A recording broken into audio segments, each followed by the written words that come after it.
এটা পিক না করার কোনো কারণ নাই।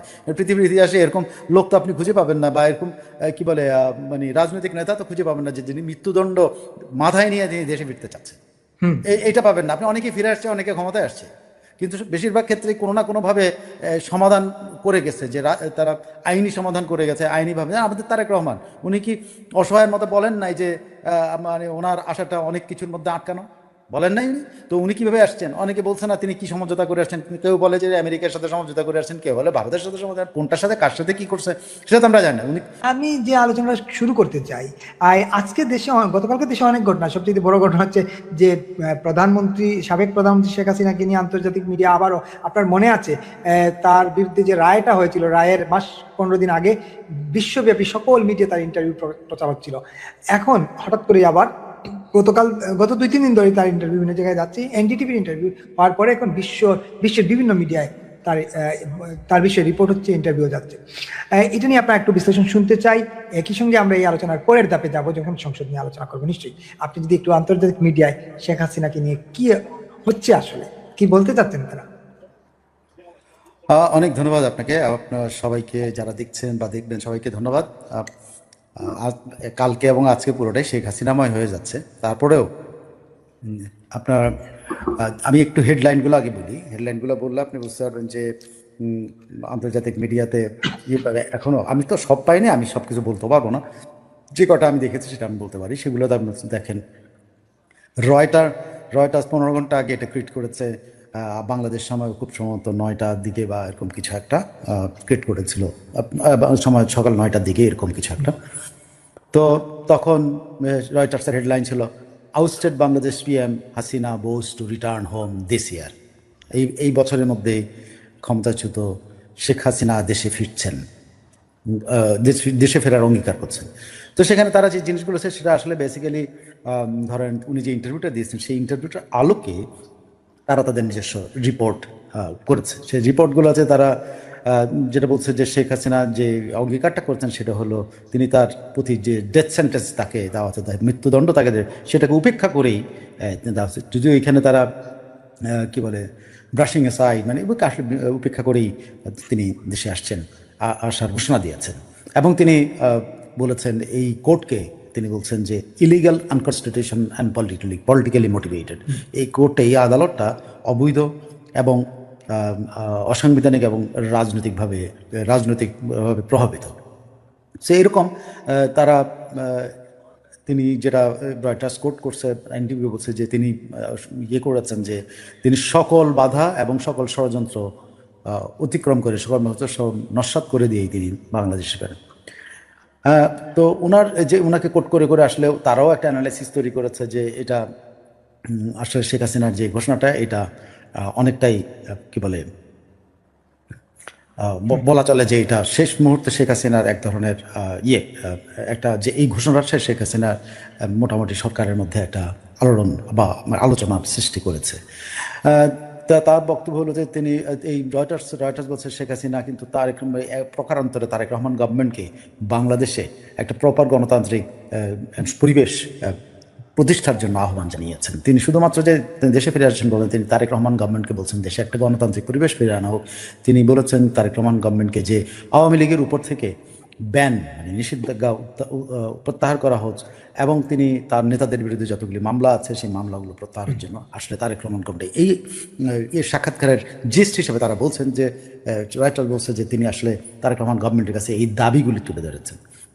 সো এটা যদি রয়টার্সের জিস্ট হয়, আপনি আরও আছে বাহরাইন, নিউজ অফ বাহরাইন, যেটা সেখানেও একই রকম এই ইয়েটাকে উদ্ধৃত করেই তারা একটা বিশ্লেষণধর্মী রিপোর্ট তৈরি করেছে।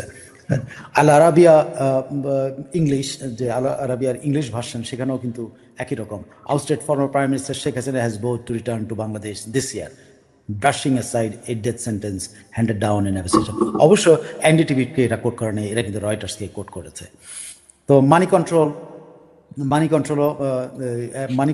একটা এখনকার সময় খুবই জনপ্রিয় বা প্রিয় একটা অনলাইন সেই মানি কন্ট্রোল বলেছে, তারা এইভাবে করেছে। Former prime minister Sheikh Hasina has said she intends two return to Bangladesh letter this year despite facing that sector.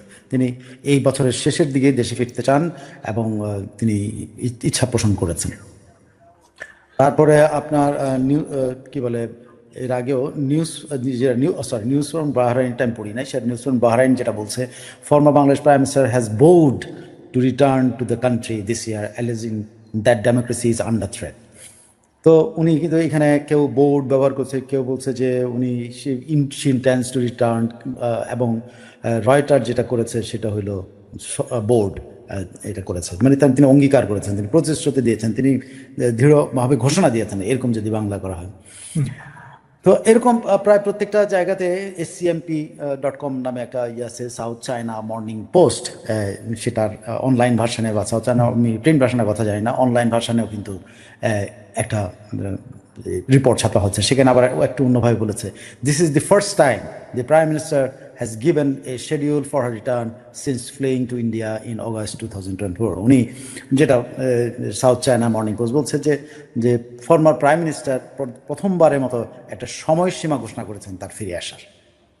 So এইটা হলো আমি মোদ্দা কথা যে সংক্ষেপে, এবং আমার মনে হয় যে এর চেয়ে যেহেতু এগুলো বারবার একই রকম কথা হবে বা একই কথা, তারা কিন্তু এই একটা জিনিস যে এনডিটিভিকে তারা ইয়ে করেছে, কিন্তু তারা তাদের মতো করে ব্যাখ্যা করেছে, তারা তাদের মতো করে যে প্রথমবারের মতো তিনি এই ঘোষণা দিয়েছেন, কেউ বলছে যে তিনি অঙ্গীকার করছেন, প্রতিশ্রুতি দিয়েছেন, কেউ বলছে যে তিনি আসবেনই, এমন তো তাই কেউ ঠেকাইতে পারে না। আবার কেউ বলছে যে তিনি এক প্রকার প্রধানমন্ত্রী তারেক রহমানের কাছে একটা ইয়েই দিয়েছেন, অপশন দিয়েছেন যে তুমি এগুলো উইথড্র করো, দেশি ডেমোক্রেটিক এগুলোও তারা অপশন তারা উল্লেখ করেছে। Thank you.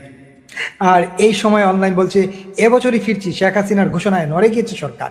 এখানে অনেকেই বলছেন যে শেখ হাসিনার এই ঘোষণায়, অনেকে কমেন্টও করছেন, একজন লিখছেন আইলো রে, শেখ হাসিনা আইলো রে। আরেকজন লিখছেন যে শেখ হাসিনা অবশ্যই দেশে আসবেন, তিনি আয়রন লেডি এবং বাংলাদেশের ডেভেলপমেন্টের পিলার।